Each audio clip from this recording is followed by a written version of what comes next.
Hey everybody, welcome to CastorsCorner.com. I am your host Khalil. Welcome to another live toy of the day. We're so happy that you guys are here to join us.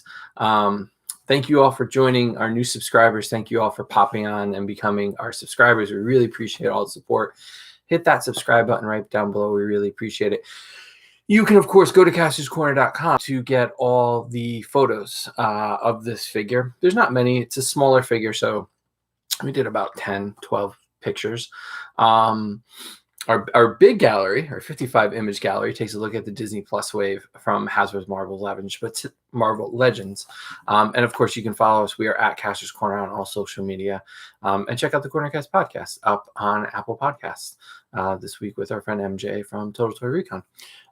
So what do we have for you today? So we are taking a look at the DC Multiverse, Mcfarlane DC Multiverse Robin King figure here. You can take there's his other hand. You can take a good look at him. You know, it's got the blacker tones. It's got definitely the different look to him. Very kind of medieval, with like the chainmail around his head. He's got the crown of like twigs and stuff. He's got all the bird feathers on his costume. So as a figure, the detailing on this thing is really, really cool. There is subtle shading of purple and green over well, I guess it's green with like purple shading that kind of hits when it hits the light, it kind of shines purple. Which I think is a really cool effect to put on here. So it reminds you of like those, I don't know, maybe raven feathers. They're not red, so it's not robin feathers. He's got the darker tone to the costume. He is definitely shorter than the average DC Universe figure. I don't have anybody here. Oh, yeah, I do. You grab John. So you can see the size difference here. It's just packing him away.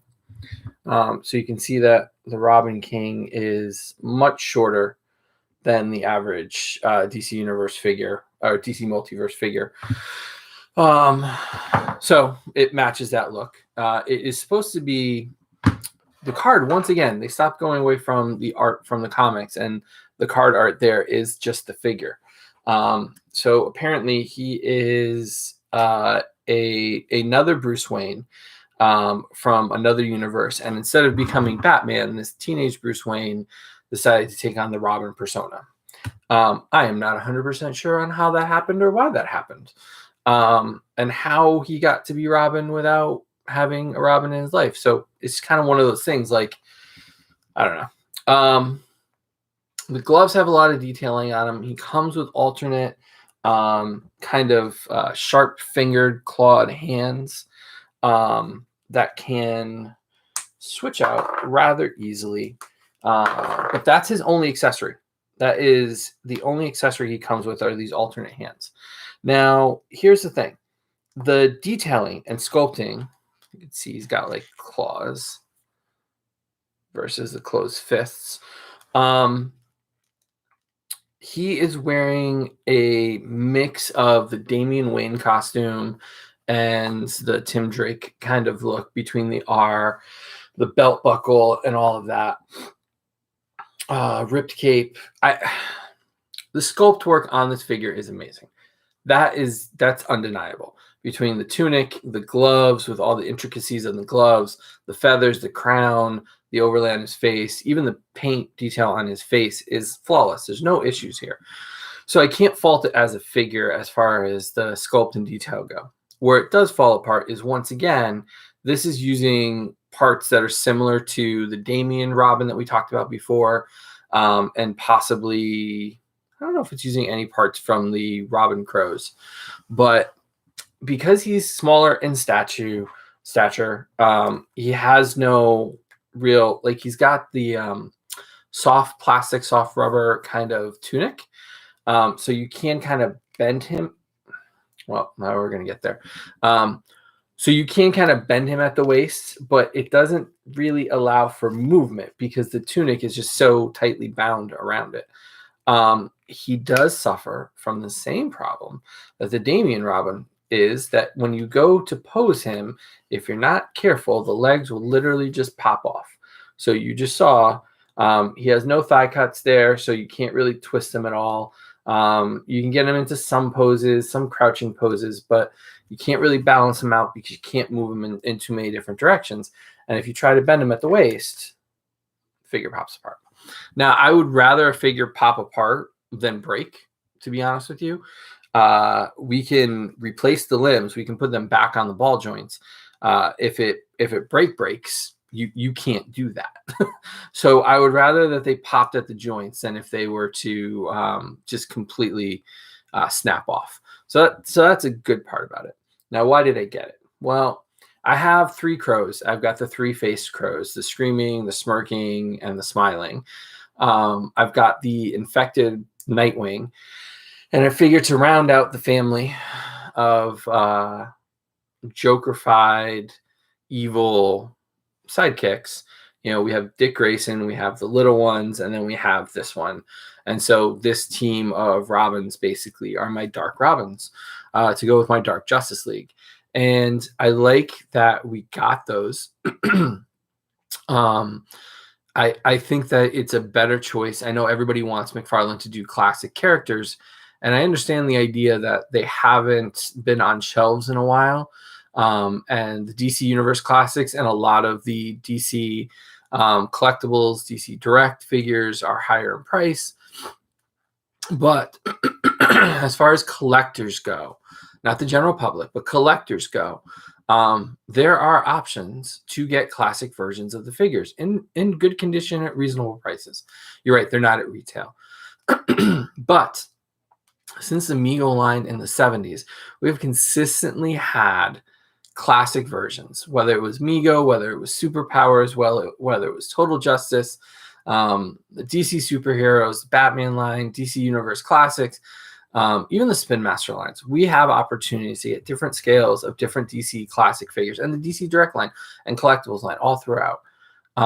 We have opportunities to get those figures, those characters that we want in the aesthetic that we want. So for the next year and a half or so, McFarlane has the license, and he's going to pack it with Batman. He's going to pack it with weird things, from a updated design for Jon Stewart to Gorilla Grodd in armor, underscaled, to a really cool Bane and Scarecrow figure, to this Robin King figure.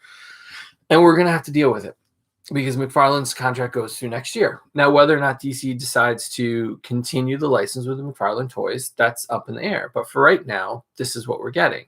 We're getting video game versions. We're getting comic books. And honestly, these are things we've never had before. With DC Collectibles / DC Direct, whatever they're calling themselves or called themselves, kind of folded under and not really producing collectibles, or if they are, they're impossible to get your hands on. There's a vacuum. We don't have that outlet. So we get the comic book figures, we get the alternate looks for characters, we get the video games looks for them through this line. And I'm okay with that. In some cases, with like this one, he came with a part for the Dark Father, I think it is. It's a Batman Darkseid figure. I don't want it. Like, I'm not getting the Wonder Woman. I'm not getting the punk metal Superman. I already got the metal Batman to go with the bike. I don't need another one with just a Build-A-Figure part and an alternate accessory. So this is the only figure I'm getting from this wave. And so my need to be complete with McFarlane Toys right now is kind of going down slower and lower. I skipped the Flash. I'm not getting every figure in the line. If it's original, it looks cool, I'm getting it. I'm not just blindly grabbing things just to grab them.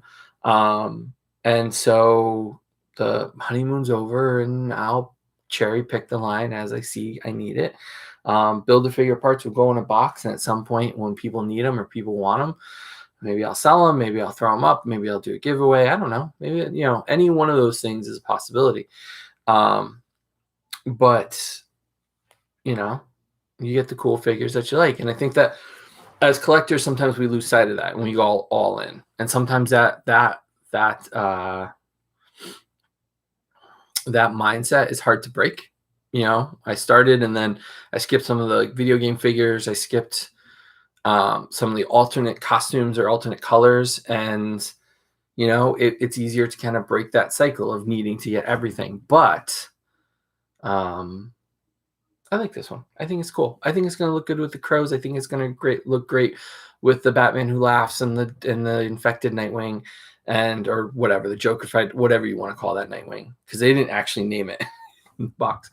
But if it's a Robin figure, probably going to get it. It's just who I am.